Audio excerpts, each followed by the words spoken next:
This is Maureen Kafkas, the Brain BS coach, here to tell you about the episode today. So today we have a special guest. His name is Frank Elaridi. He is a 4-time Emmy-Award-Winning journalist working mostly for ABC Network News. He's covered everything from Syrian refugee camps to the Academy Awards. While Frank has enjoyed an extremely successful career as a journalist, spirituality has always been important to him. In fact, these days you will more than likely find immersed in the world of biohacking, acting as a guinea pig for wellness companies, and sharing the best of what he's learned with his followers and clients. Frank is also a certified Emotion Code Practitioner, which is what we're going to be talking about with him today. He helps clients release negative trapped emotions from their body, which allows for healthier relationships, removal of blocks in health and career, and creates space for new opportunities. And I know you all want to hear about that. So sit back and settle in. You're going to love Frank as much as I do. Episode 127 of the Brain BS podcast, talking emotion code with Frank Elaridi. Do you want more out of your life, but not exactly sure what that might be? Are you longing for something but can't quite put your finger on what it is? That is the universe speaking to you, and it is time to listen up. I'm your host, Maureen Kafkas, the Brain BS coach. I created the Brain BS podcast to help people define what success means to them and show them how to get it. I help you to let go of fear and doubt and prepare your nervous system for success.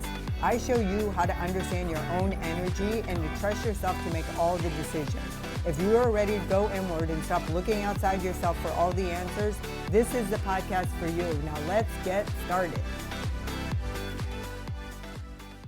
Hello and welcome back to the Brain BS podcast. I have a special guest here today that I have been talking about off and on here and there with people who are interested in the work he does around emotions. So his name is Frank Elaridi. Frank, why don't you introduce yourself and let the audience know what you want them to know about you? Ooh, okay. Wow. I don't know how to have to introduce myself.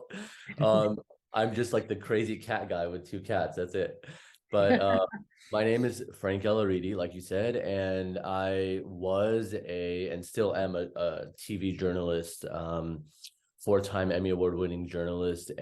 But in my personal life, I was always into spirituality and health and wellness, and that was really my life, and off camera and out of work. So I created a YouTube channel a few years back, all based around spirituality, and it did really well, like 40 million views, and wrote a book that came out a few months ago called called the Modern Nirvana Oracle Deck, which is really beautiful. It's everywhere: Barnes and Noble, Urban Outfitters, Anthropology. And now I full-time help people and do healings and work with the subconscious mind and a little bit of like shamanism and emotion code to clear the blocks that people have around their life. And as you know, Maureen, because we've worked together, that's for me been the most powerful and profound work I've ever done, more than any TV thing, any book that I've ever written. Just the emails and the stories that I get from people who say, finally I was able to do this one thing because these blocks are not there anymore. Yeah. And I kind of feel like when it happens, it's sort of like a collective thing. When you do it with someone else, it's even more special than when you try to do something for yourself. Yeah, absolutely. Big time. Yeah. Yeah. So I love something else that you pointed out, because I hear this a lot in the coaching world, especially with new entrepreneurs. They are so focused on wanting to be able to expand whatever this business is that they want, but they're in financial situations where they don't always have the means to do that. And there's a lot of beating ourselves up, thinking we're not thinking big enough or managing our mind. But you can actually do both, right? You have a great career as a journalist, and you still get to do the spiritual stuff. And that probably is how you do it, right? With the income from that. Yeah, kind of. So now my income actually is the healing. I mean, it's gotten to the point where it's surpassed, with the book deal, with the virtual reality experience that I have coming out, with events that I've put on and retreats. So, I don't think it's mutually exclusive, right? And also,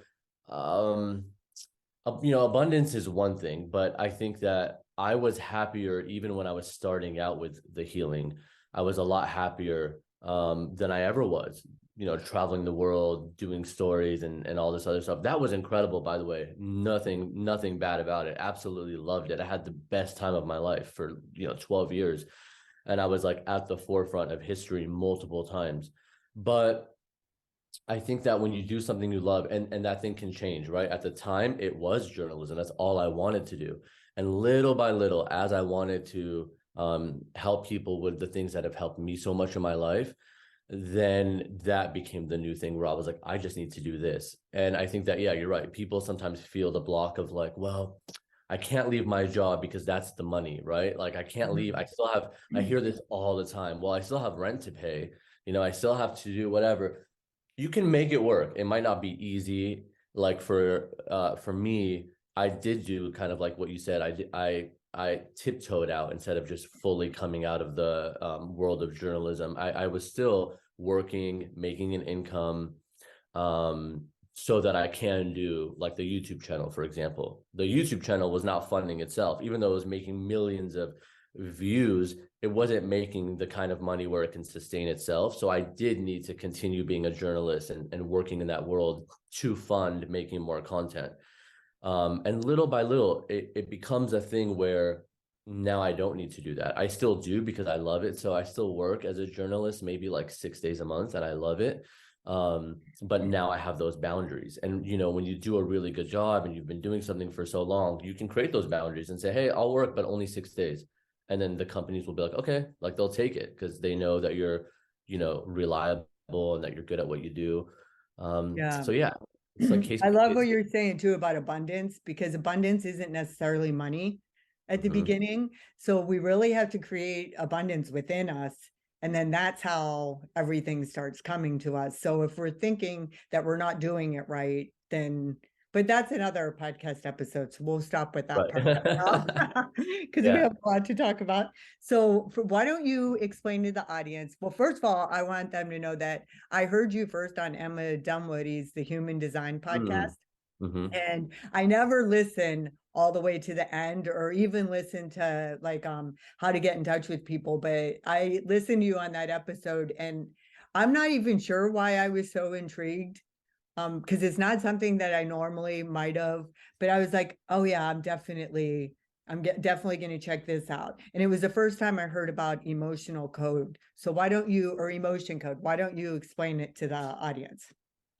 Yeah, the emotion code is really special because even though now when I'm working with people, I use different modalities, that one is kind of what started everything. So at that point, when I discovered emotion code and I became friends with Dr. Bradley Nelson, who created it, I had already, I had done like at that point, I don't know, like 18, now I'm at like 27 or something, plant medicine ceremonies with ayahuasca, and had worked with a lot of healers in Mexico and Peru and all kinds of places, or sorry, from Peru, not in Peru. And I was understanding already the power of magnets and energy and how to use that to heal people. And it was really powerful. So then when I discovered the emotion code, it took it to a step further, because what he created was just a system for people who are already healers to kind of have a little bit of a guidance system that takes you where you need to go, right? So like whether I want to work with emotions or clearing chakras, I'm able to use this system to identify where the block is. So somebody might say to me, for example, I had one woman when I was teaching a course in Costa Rica. She was a nurse. She is a nurse in California in her 40s. And since she was 17, I think it was, she's had restless leg syndrome. Actually, she just made a testimonial on my website. And she had this aggressive shaking of her legs constantly. And within 5 minutes of working with her, it was gone. And I just checked in on her. It's been 3 months and it's still gone. 5 minutes. And what it is like, emotions that she felt as a teenager that just never got processed. They got stuck. And so what we do is we identify those emotions or whatever it is. It can be a misalignment. It can be a mental belief. It can be, right, which you know about, that we've had those before. And then when we identify it, we take a magnet and we just clear it from the body using the magnet. And the interesting thing is that's an emotion code thing, but it's also what a healer in Mexico taught me, where she put magnets all over my body. And she's like, this is how we clear blocks. So the magnets are kind of something that are used in a lot of different cultures and traditions, where you're able to actually move energy. Something about the magnet moves the energy, and then it's Wow. gone. It's just gone. Yeah, I know. And I know people who are listening are just like, what? Like Yeah, you some have to of them, experience it. right? There's going to be some people in the audience that are like, oh my God, I'm totally into this. And other people are like, what is he talking about? That's what my husband would be like. What is he Yeah. talking about magnets and stuff?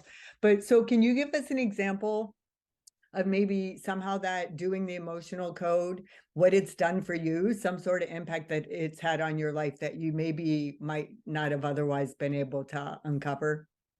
I mean, constant. The other day, um, so I was in a partnership, a work partnership that I've ended recently, and when I did that, I immediately just went in and did a clearing for myself, because I knew there would be stuff there, and there were emotions. There was like, you know, whatever it was, like resentment, sorrow, all kinds of things, and I cleared it. And then I went into the mental beliefs, and there was a will to depend on others, a will to depend on others. And when I cleared it, I realized, wow, there was like, I always went into partnerships business wise, never did it on my own because I always felt like I have to have somebody else do it with me. Like I had that will to depend on people. And then when I cleared it, now I'm so excited, and I'm like starting my own podcast, and I have like all these things that I'm doing, all these products that I'm creating, and I'm doing it on my own. And I don't have that kind of fear or hesitation. It's just not there. And the interesting thing about it, and you might resonate with this, is that it's sometimes something where you don't even realize you have it until you don't have it anymore. Like when I clear it, then I'm like, oh my God, I did have that will to depend on others. I was not ever even aware of it, because some people are like, I'm anxious and I want to clear this anxiety. They're very aware of what they have and what they want to clear. But then there's some other things, like, for example, the first time I ever did a clearing on myself years ago, there was a lot of nervousness. And I'm like, I'm not nervous. I'm on TV. I have a YouTube channel. I talk to people all day. I'm not nervous. Only when I cleared it did I realize, oh my God, I always did have that like little underlying subliminal nervousness that was always there, just always a little on edge, always a little uncomfortable. Yeah, that nervousness that you're talking about, for me, like when you're just saying that, it's like, for me, it's like a general little armor of resistance, like just like, okay, what's coming next?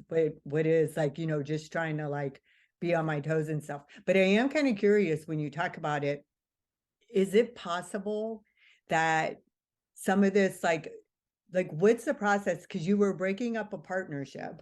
Yeah. So you broke up the partnership before you cleared this emotion. So is there a process there that Mhm. leads to the emotion coming up, or did I Um, articulate that well? I just mean that it doesn't seem you actually acted on being on your own before you released the emotion.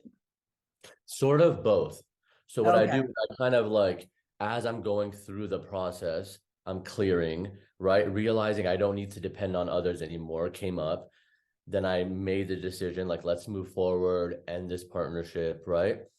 And then after that, there were more emotions that came up, cleared those as well, cleared more beliefs, cleared more. I think you might have had this as well. And I don't want to talk about your session if you don't want to, but there are like, what are they called? Chords with people that need to be clear. There's mental blocks, there's subliminal beliefs. Some of these beliefs don't even come from us. They come from I call it hypnotics, right? So it's like it comes from, maybe you heard a song or a movie or other people talking, and then this belief was formed. Yeah, sorry, my dog was trying to distract me for a second. But you can talk about anything about me with I'm an open book. But I Okay, do okay. remember one of the things that you said, so this is what's so amazing, I think, about doing the work with you.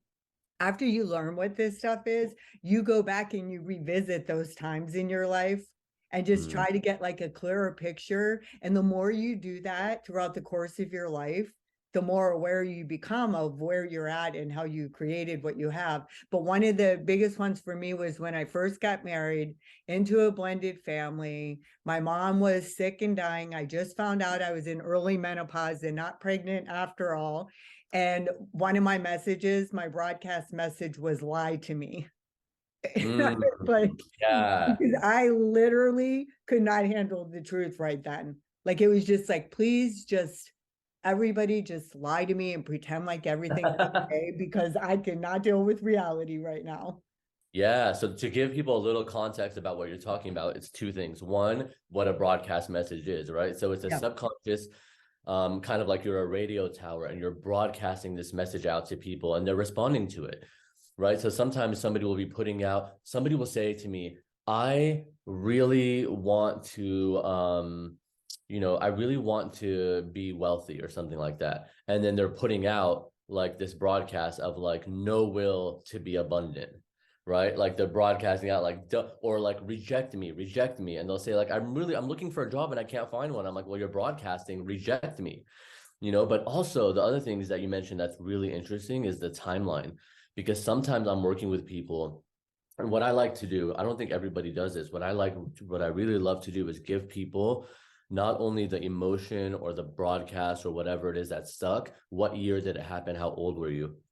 Because sometimes people remember instantly, like during the session, they're like, oh yeah, 27, that's when I lost my best friend of 10 years or whatever it is, and they immediately know what that feeling was, that grief was. Other times they're like, I don't know, it doesn't really resonate. And then they look back at it later, because I'll send everybody after a session full recap of the session and every age, and they'll start piecing it together. And I always get emails like a week later or 2 weeks later, and they're like, oh, I know exactly what this was, that was, it all matches up now. So that's a really nice thing to go back and look at once and then just forget it, it's gone. Yeah. Yeah, it's really interesting. And I also had like ones where I wanted total control. Mm-hmm. And then it was like I don't want control. Like it's just like, yeah, it's like a little insight into your subconscious programming. Yeah, a lot of times when people maybe are like in an uncomfortable situation, whether it's a marriage or childhood or whatever, there will be this broadcast of I need control, right? Because it's almost like I need to get control of this situation, or like I'm working with somebody now who's getting they're in the middle of like getting a divorce, and there's a lot of like I want to disappear, I want to hide, I can't handle this. Like those are broadcasts that are coming out. So we just clear those, and then you can make a more clear decision in your life. Yeah, it's interesting because it kind of makes me think of, because I call them subconscious brain filters that we Mm. get when we're little, right? And we adopt them from our parents and the environment, and we get these little frames of reference, which a few of them for me were um I'm wrong, or I Mm. did something wrong. And then my favorite is I have been wronged, was a big Oh, filter of mine. But so all of those little frames of reference have emotions that go with them, right? but you know what? Also, yes. And also, though, when you have that thought come up, I've been realizing this lately. You don't need, I mean, it's obviously nice. It's great to come to someone like me, and I'm going to really clear a lot in one session, more than anyone can do on their own. But it's also when you're just feeling something in that moment, whether it's a belief or an emotion or whatever it is, take your hand, which is magnetic, right? And feel like the what that feeling is or that belief is, and just swipe it kind of over your head. Swipe it over your head as though you're just clearing it. Yeah, and then and kind of see how it feels. I always go back and I'll double check, obviously using muscle testing and my own intuition to make sure it was cleared. But just it's not going to hurt to do it. Most likely it will be cleared with just your intention of clearing it. But at least then you're also you're becoming aware of it instead of just like sweeping it under the rug, because that's how these things get stuck in the first place.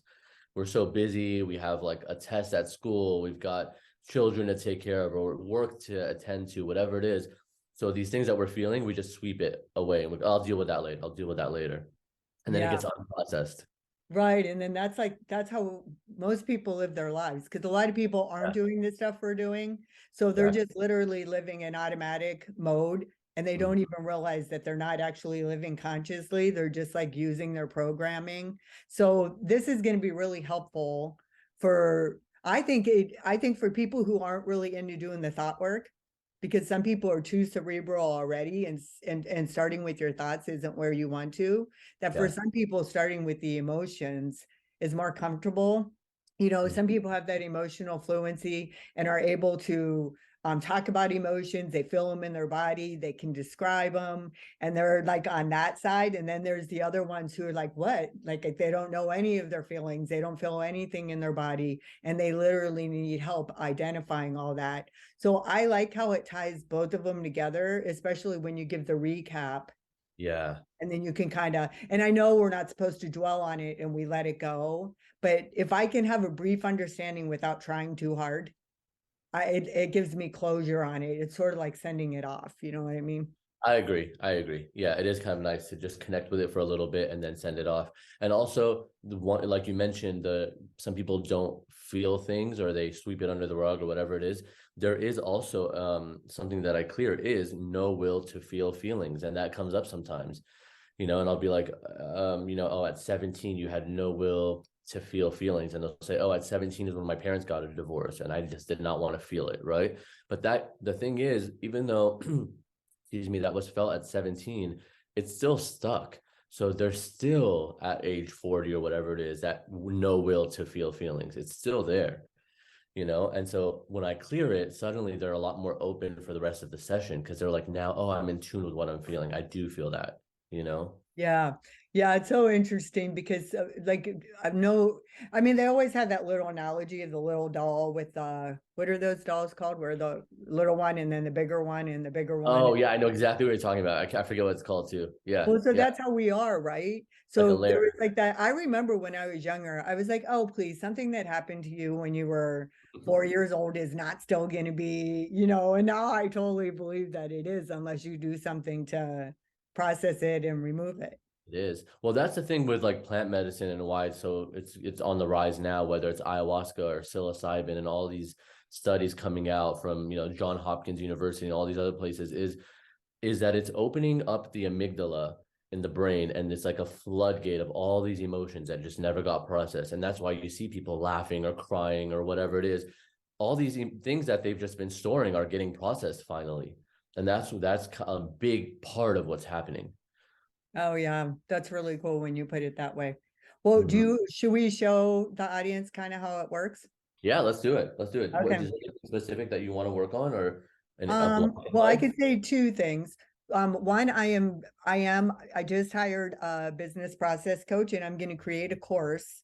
So one of them could be, I think just abundance in general, but it could be abundance in creativity. I'm not really worried about the money part of it yet because I feel confident it's coming. But any blockages around abundance, I guess, would be good. Okay. Let's see. I'm gonna put up a okay. And do you want me to get an age for each of these as well? Sure, because I think that's kind of cool to do, and I Okay. could show the audience how, like, when I hear an age, what happens and stuff. Perfect. Yeah, exactly. Okay. So I'm gonna pull up a little thing here. And so I'm gonna work around blocks around abundance and creativity. And your subconscious knows that's just kind of like um, my little guiding point, but your subconscious knows where to take me. It knows what we're working on. So here we go, Maureen. All right. And I'm gonna start with just emotions and then we'll see where we go from there. Okay. Testing for Maureen, good. Okay, the first thing. Auto, 1, 3, 5, flaming. So the first thing is, and I'm wearing my retainer, by the way, so some words are harder to say right now than others, but dread. And it's just, Red. uh-huh. So maybe dreading this whole process that you're going through. Let's see, is it before the age of 55, after 55, 56, 57, 58, 59? So this is very recent. Compare this. Is that your Yeah, current? I'm 59. That's hilarious. I was like, I think that's your current. Okay. Yes, I was just dealing with the trademark thing for my business, and there Mhm. is a part of me that's just like dread, but then the other part of me is like, oh, I got this, I'm ready. So it's kind of interesting now that you just removed that. And also nervousness, which we talked about earlier, and this is at 59 also. So we're clearing that. Yeah, I mean, this is kind of a big deal. Like, me getting ready to do this course has been a long time in the making. I've been doing a lot of um, personal work and studying my human design for the last year and a half. So this will be the first time that I'm actually trying to create something. Yeah, exactly. And Yeah. also, inherited discouragement from your mom. So we haven't talked about these yet, but this is something you inherited from your mom at conception. So she in her life at some point felt discouraged to do something, and she passed that on to you. And so when I clear it from you, I'm clearing it from her as well. So for anybody who's watching, they'll see that I'm swiping a magnet over my head and setting the intention to clear this discouragement from you. When it's inherited, I do a lot more swipes just to make sure it's gone basically from you, from your mom, from any siblings or children that you have. It's just cleared from everybody. It's gone. Does that resonate, the discouragement? Oh yeah. Yeah. Yeah, I'm kind of a little different than most of the people in my family. So I would imagine some of them are just like, what is she doing? Kind of Mm-hmm. thing. But and it just like doing something new and different that I've never done before is not something that I've always been taught to do or encouraged to do when I was younger. Mm. Yeah. Yeah. I remember us talking about that with you, especially going to college and doing all the other things that you did. There's also, and I just cleared it, feeling lost at age 58. So about a year ago, maybe it could be like you were deciding what to do, right? No, that was after I tried to do one-on-one coaching. I Mm, was just like, oh my God, this is not sustainable. And there's no way I'm spending every day like this. I yes. just can't do it like for, day in and day out over and over again.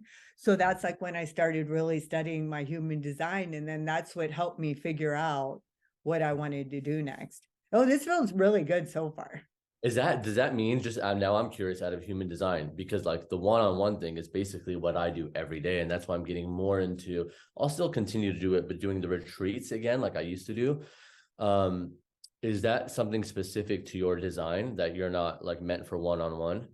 No, it's not that. I am meant for one-on-one. I'm a projector also. You're a projector, aren't Yes. you? Yep. No, we're meant for one-on-one, but it has to be sustainable.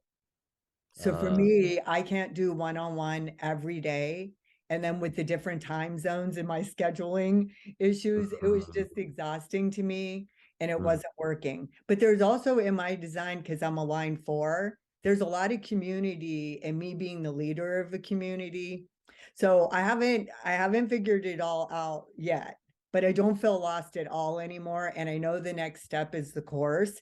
And then I Mhm. know I could go back and forth. I could have little periods of giving a coaching program for 3 months and then not do it again for another 3 months. Like, yeah, I get to do whatever I want, right? That's what human design Right, is taught, right. that I don't have to do things like everybody else. I get to do it my way. Exactly.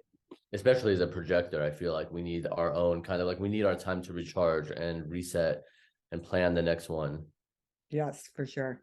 But let me clear one more thing, and this time we'll go a little bit beyond emotions and see what else is coming up. So, is there more that we can clear for Maureen, more around this topic of abundance and creativity? Is it energetic? Okay, is it emotional, offensive, mental? Good. So, this is what we talked about already, a mental block, and it's a broadcast message. And so, let's see what this broadcast is. Column A, column row 1, 3, 5. Oh, it's exactly what we mentioned earlier. Reject me. 55, 56, 57. And it was at 58. So that was at 58. And we're just going to clear that.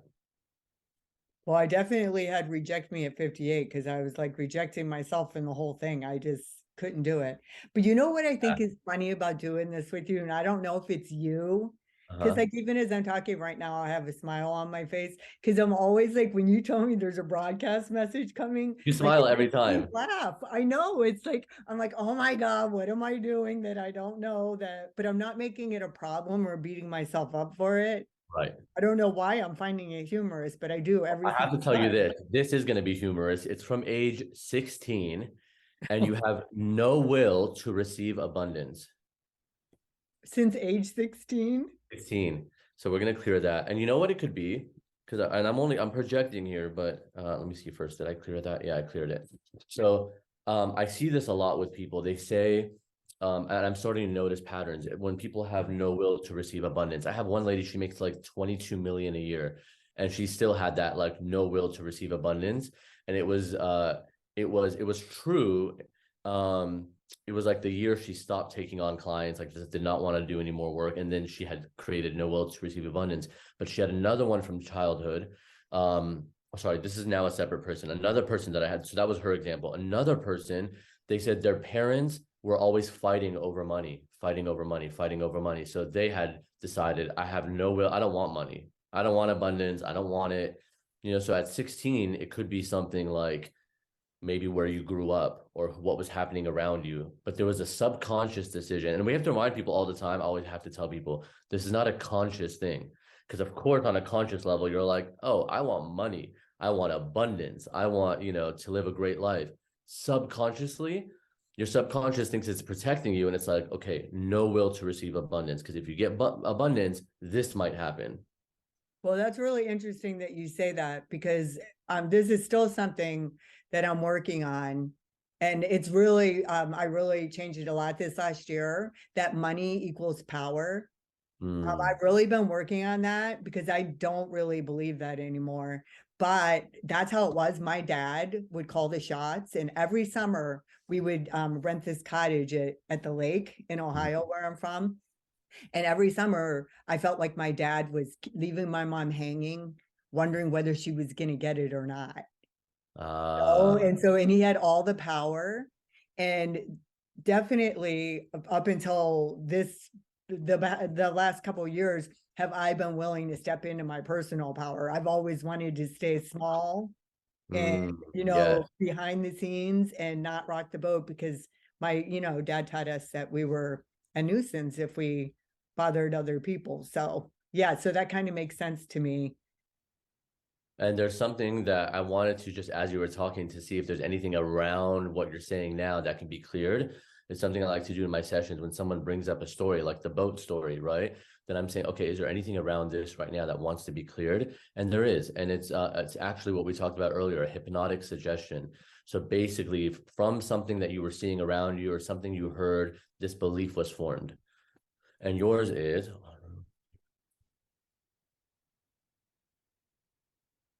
I'll always be vulnerable. I will always be vulnerable. So maybe feeling like seeing your mom always being vulnerable to whatever he needs or whatever it was, something was created around that story you just told. I will always be vulnerable. Well, to be honest, that kind of brings me peace. Like Yeah. I am, vulnerability is a lot of the work that I do, and being open and honest about it. But maybe that vulnerability though wasn't a safe kind, whereas now it feels like it's safe to be that way. Yeah, because there's vulnerable that's like, I'm that way too, where it's like vulnerable, like open, right? Open heart, allowing yourself to feel things and to be honest with how you feel and to express yourself.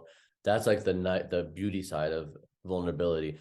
Then there's vulnerable of like, I'm always subject to this person's will or their whim, or I'll always be vulnerable to what they want to do. You know what I mean? Like if your Yeah. dad, Well, it even, well, along the lines of what we're talking about, it actually feels like that in my marriage, because my husband makes all the money.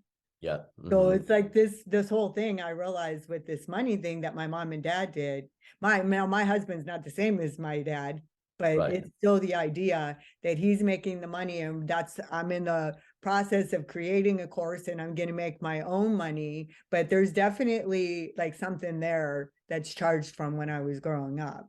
Yeah, yeah. I see how yeah, you're really sensitive and not sensitive, even in tune and aware. So for you, you're able to make that connection.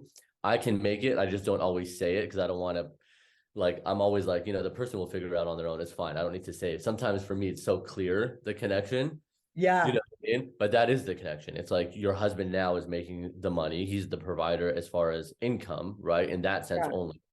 And for you, it's like there's some kind of correlation in the subconscious between that and then your dad making the money. Yeah, it's interesting because just today, so it's so Mhm. crazy that we're doing this today, because I didn't even plan on doing this when we Mhm. talked. But just today, I saw that I was in this membership program to create the course, but then I saw that one-to-one coaching was available. And I saw that it was affordable, and it made sense to me because I'm in affordability. I'm not into really high-end prices for your personal, emotional and mental health. And I was like, okay, how can I do this? How can I say that I want to do this course without feeling guilty or feeling like I'm not as powerful because I'm not the one with the purse strings and stuff. So I went back and I looked at our finances and I looked at how much I spent on clothing, and I spent a lot on clothing the last few months. And I told my husband today, I said, okay, we're going into a business contract here for 3 months, because that's the length of the program. I'm committing to not shopping for clothes, and I'm going to save you this much money, because this program's only $1,000 a month, and I was spending more on clothes. And I got my power back. Like, it felt really powerful. And I was like, oh, this makes sense. I'm actually doing him a favor by doing this, right? So it really is a mindset, and the way you frame it, what's powerful and what's not. Yeah, absolutely. I love this. Yeah, me too. I love hearing the breakthroughs that people make too. It's really fun to see, like, I learn from it. And I always say too, like, to people, because they always ask me, like, are you okay? Are you drained? Are you, and the thing is, like, I sometimes feel like a part of me was healed in a session. Like, I'm working with somebody, and when they heal, I'm like, okay, a part of me was healed. Yeah, that might actually be in your design, because it's in mine.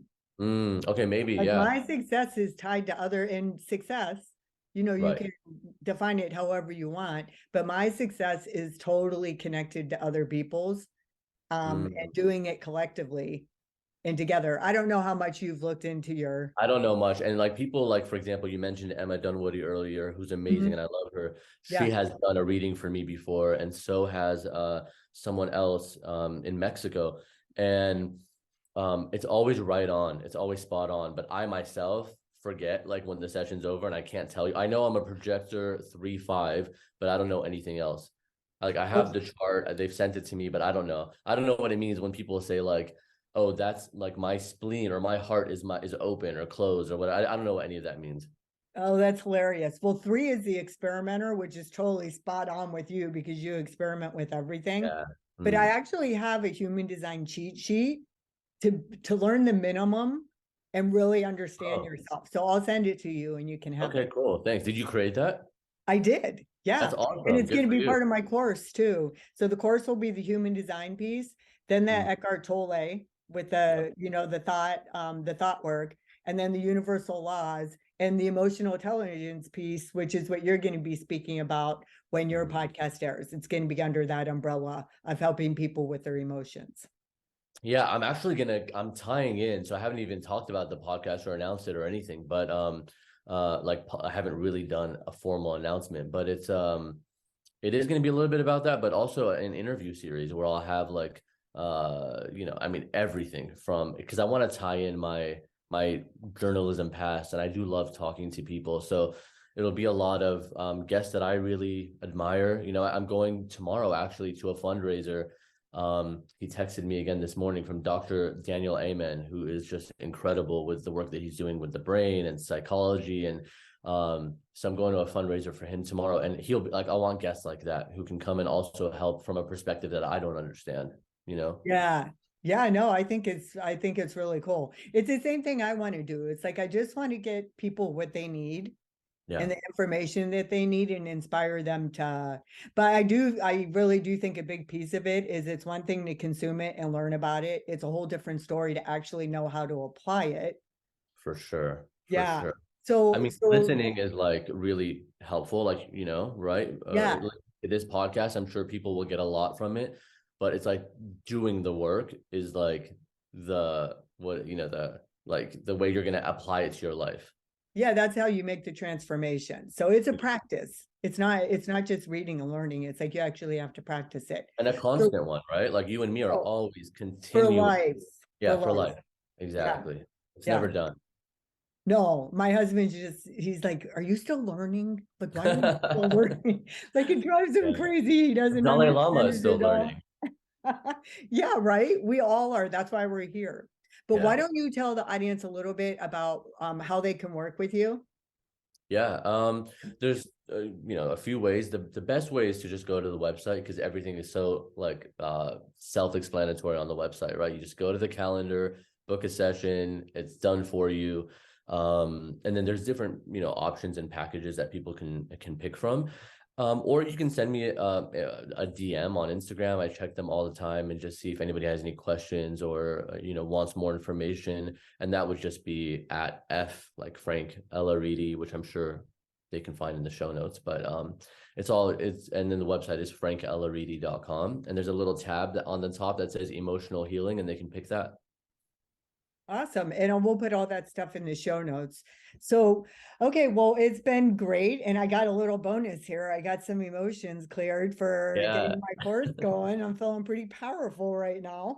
Nice. What final words of wisdom do you have for the audience who I'm not even going to frame it in anything. Just tell me any words of wisdom or that you want to share with the audience before we go. Well, I think just know that, and this is a theme I'm seeing with people a lot lately, is that your intuition usually is right. There's no need to second guess it. If you're getting a gut feeling or if something doesn't feel right in your stomach, don't ignore that because you're probably right. If something on the opposite does feel really good and it makes you happy, pursue that. Like, just know that that's a little guiding system that your body and your intuition is taking you and saying, like, yes, do more of this, go this way. And don't worry about the logic of it, of like, can I do it? Like for example, with the new course, like, can I, but what about this? And does it really make sense? That's all stuff that your mind is there to protect you. And that's really a beautiful thing. Because if it wasn't, we would just like get mad at somebody and like rip our ear off and throw it at them, right? Like, you want to feel pain. You want to feel like, you want to know that, okay, that's not a good idea. That's how you survive. But also to know that it's really like, let your heart lead sometimes. And if it says this is the right way, just know that you'll figure it out. The mind will find a way to make it work, and just pursue that because your emotions know they're a perfect guidance system. Yeah. And I love that because the emotions are in our body, Mm-hmm, right? mm-hmm. So that mind body connection, I thought about this when I was walking the dogs today. I was like, my lower back feels really good. I'm like, okay, good. I'm not doing too much. My neck feels pretty good. Okay, I am doing enough though, because that's literally how I know. Because I know my neck hurts when I'm on my laptop and too sedentary. And then when I get overzealous to make up for that, my lower back starts to hurt. So I was like, literally, it's always a balance of enough and not too much. And then you're just constantly checking in with your body and your heart and your mind and making sure that you're taking care of, all of it. Yeah, very true. Absolutely. Yeah. This has been so Well, fun. yeah, thanks for being here. Audience, I know you learned something valuable here today. I'll see you next episode. Thanks for being here and learning about Brain BS. I hope you enjoyed listening to the episode as much as I enjoyed creating it for you. If you did, please take a little time to do a quick review, give me 5 stars, and share it with everyone you know. If you're actually interested in being on the podcast yourself or have questions about it, you can find me in the Brain BS podcast community on Facebook. See you next time.